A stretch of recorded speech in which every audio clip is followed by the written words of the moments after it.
How can we boost employee morale when working from home?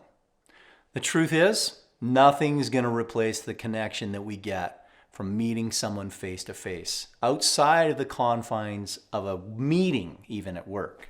We need the ability to connect with people without goals, to play, to learn to trust each other, and to see the humanity in each other's lives reflected in the eyes of the person sitting across from us. Without that, without the actual physical presence, we will struggle to find that human connection. It is a cold, hard fact. We have not yet got to a place where technology, Zooming, all that stuff, can truly replace physical intimacy that is built when you're sitting in the very presence of that person in the same room, breathing the same air, looking each other in the eyes. There's something about it.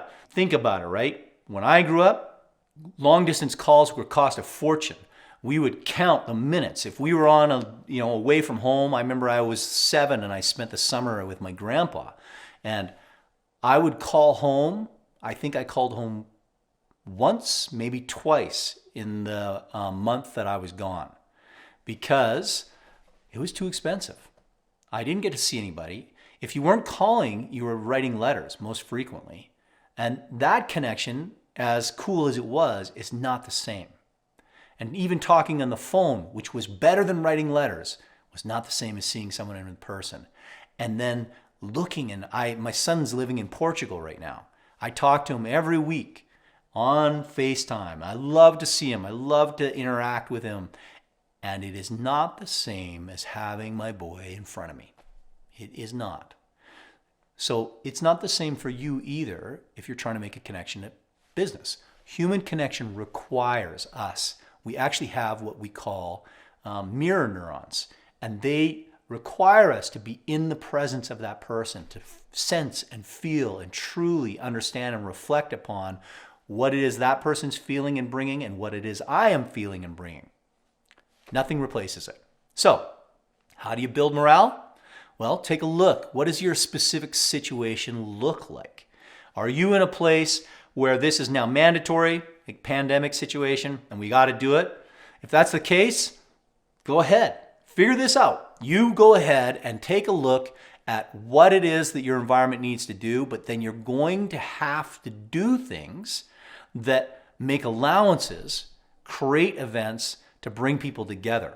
It's okay for people to work at home and do their own thing, and that's great. But if you want them connected to your business, you want them feeling that attachment to what you are as a leader and drive for you, you're going to have to find ways to meet this person on an even playing ground where you're standing, breathing the same air.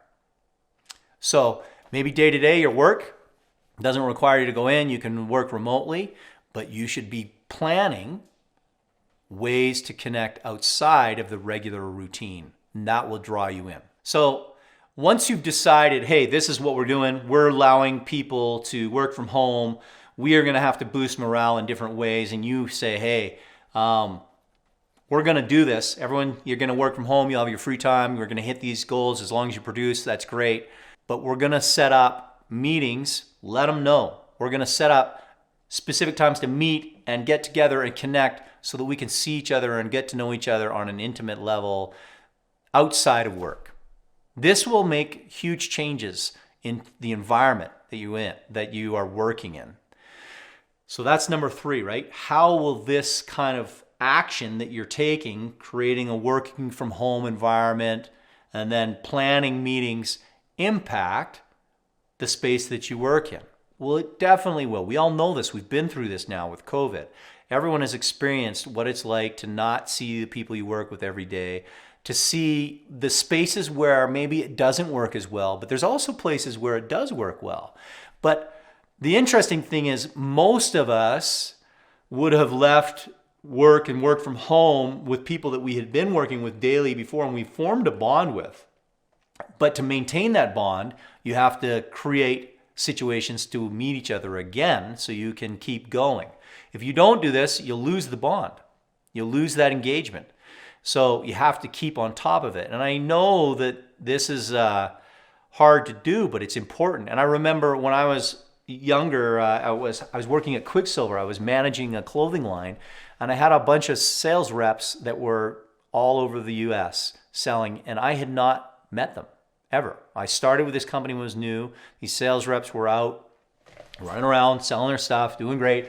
I talked to them on the phone daily, and I knew all of them very well. There was about 20 of them, and I felt like I knew them very well. And I had pictures of them in my head. I hadn't even seen pictures of them, but I had pictures of them in my head of what they looked like. And then we would have a staff meeting. I think, I'm not sure if it was once a quarter or twice a year. I can't remember exactly anymore. But we would have the staff meeting that we'd bring all the sales reps in. And I remember the first time I met them after our first year. The first year we were getting up and rolling, and we didn't do it on a regular rotation. But things changed for me.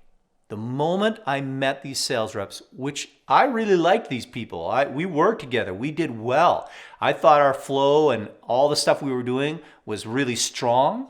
But when we met and we had a sales meeting and we spent half a week together in rooms discussing stuff and seeing the interchange and interacting, the depth of our relationship changed dramatically. I could now make requests of my sales reps that I had been making and talk to them, and it would happen. In the same turn, they were able to ask me to help them in ways that I had not understood that they truly needed, and I would support them. Because now that I had met them, I had a better understanding internally of who they were, and I had more drive to help this person that I really felt I knew. I had a vision of them. And that changed everything. So you cannot completely eliminate that if you want a high-functioning, well-oiled, cohesive machine of a team. You must create scenarios that allow you to meet outside on a regular basis and have a casual interflow and exchange that's playful, engaging, insightful, and that will create a deep connection that is lost if you're working from home and not connected. You must actively find ways to meet these people at a regular interval throughout the year, and that will change everything. If you don't do that, you can still get stuff done, but you will never have a force or a team that is cohesive and productive as one where you have met and engaged and seen each other eye to eye. That is the truth of every sort of functioning team that's out there. Lean into it, make plans for it. You can make both. You can have the best of both worlds. People are doing it right now. So do it yourself. So just to recap, human connection, in order to kick in our mirror neurons and really engage and sense who this person is, we actually have to be in the same space as them. We have to feel them, sense them, smell them, all of that goes with us. It's just like when you see a dog meeting in the park, right? You've got to have that. Then you've got to understand what your situation is. How am I going to manage this so that I can create an environment that allows these people to work apart but still come together and create that team that builds understanding that connection only happens in the presence of another. That's where you got to go. So if you follow these steps, you can work from home most of the time, but do not neglect the importance of you finding a connection that is built through actual interaction. You're going to have to figure out a way to make that happen to be successful. If you like this video, stick around on how to be a leader and the 5 great leadership traits you need. This is important. I know everybody's talking about good leaders right now. What do we got to do? And it'll make you do better with the team that's working remotely. I'm James Burnham. Love to hear your comments. Like, subscribe. Thanks for joining me.